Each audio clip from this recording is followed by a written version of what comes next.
Ayan, hello guys. Welcome to my channel, Rogin DIY TV Mix. For today's video mga ka-DIY, no? Ayan. Sa mga may e-trike dyan or e-bike, ayan, para panoorin nyo to kung paano magpalit ng taillight sa ating mga e-trike or e-bike para hindi na kayo magbabayad ng labor, no? Sa mga nagre-repair. Dahil simple lang naman ang magpalit nito mga ka-DIY, no? Kaya lang ito sa akin ay putol na yung plug dito sa ating taillight na isang side, no? Yung sa kabila, saksak lang. So, madali lang naman siyang palitan pag buo pa yung mga connection. Pero ito sa akin, dinudugtong ko na lang mga ka-DIY, no? Dahil wala akong pangpalit na connector. Madali lang naman siya mga ka-DIY kasi color coding naman to. Lagi natin i-check yan mga ka-DIY, no? Para di tayo mabangga sa likod. Pinaka-importante sa atin yung signal mga ka-DIY, no? Para may signal tayo sa kasunod mga ka-DIY, no? Para walang disgrasya. At ito ang ipalit natin mga ka-DIY yan. Bago yan mga ka-DIY, no? Nabili ko sa online. So, ilalagay ko lang yung link, no? Sa baba. Ito yung sinasabi ko na connector mga ka-DIY, no? Yan. Putol na yung sa kabila mga ka-DIY. So, ito, sasaksak lang naman to. Wala namang problema dito mga ka-DIY, no? At walang baliktaran, saksak mo lang. So, okay na siya. Ganun lang, plug and play lang siya mga ka-DIY, no? So, dito, tutornilyo lang natin. Yan, may tornilyo dyan sa likod. Tapos, titistingin natin mga ka-DIY kung okay siya, no? Isa-isa. Ayan. Titisting muna natin para sigurado. Milaw.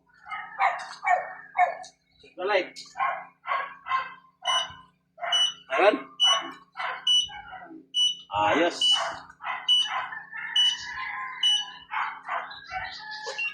So ayan mga ka-DIY, no? Okay naman yung nabili natin na una. Yan, isunod natin yung kabila mga ka-DIY kung okay rin siya.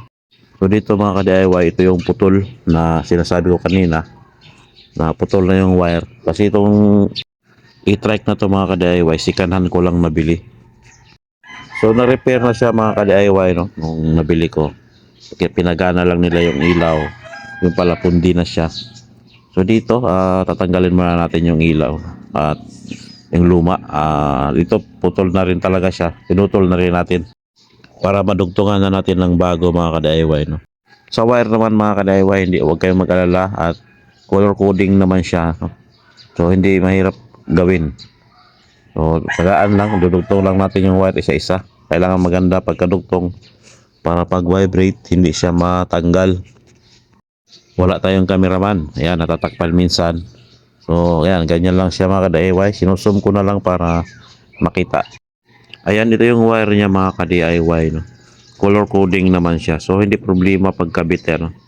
Susunod mo lang sa color. So, ayusin lang pag tap para hindi siya matanggal.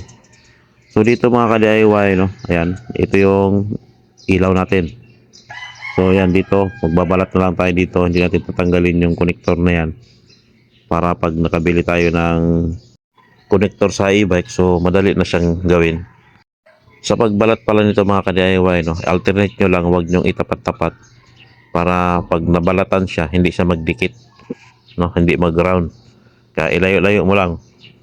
Hindi nyo itapat doon sa mga pinagkaltasan nyo. So dito mga ka-DIY, no, itatap na natin. So sa pagtap mga ka-DIY, no, pupulupot mo lang naman siya at color coding. Hindi ko lang naipakita kung malayo yung camera mga ka-DIY, no. Akala ko mga ka-DIY malinaw. So pasensya na hindi ko naipakita na kinabit mga ka-DIY, no. So color coding naman siya mga ka-DIY, wala namang problema dahil isusunod naman sa kulay yan mga ka-DIY. Pag nagbuting-ting pala kayo mga ka-DIY, no, kailangan naka-off para sigurado mga ka-DIY na wala tayong disgrasya. So ayan mga ka-DIY, no, tapos na yung ating tail light. Naikabit na natin yan. Kakabit na natin yan para matesting din natin, no. Ayan mga ka-DIY, kakabit na rin natin yung isa. At itutornilyo na rin yan para matapos na at matesting na rin natin mga ka-DIY.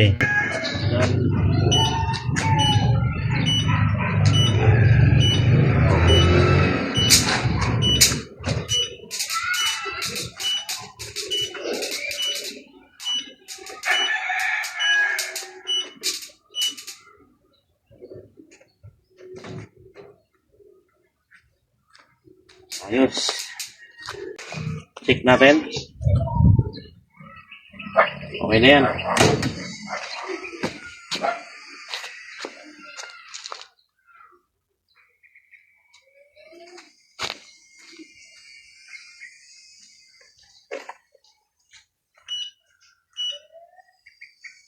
Okay. Yan, okay. Kabila.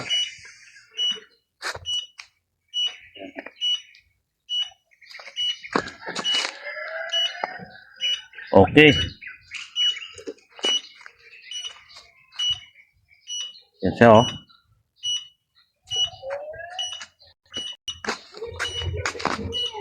Yan. Maraming salamat sa panonood mga ka-DIY, no? Please like and subscribe at click the notification bell para updated kayo sa susunod pa mga video. Salamat!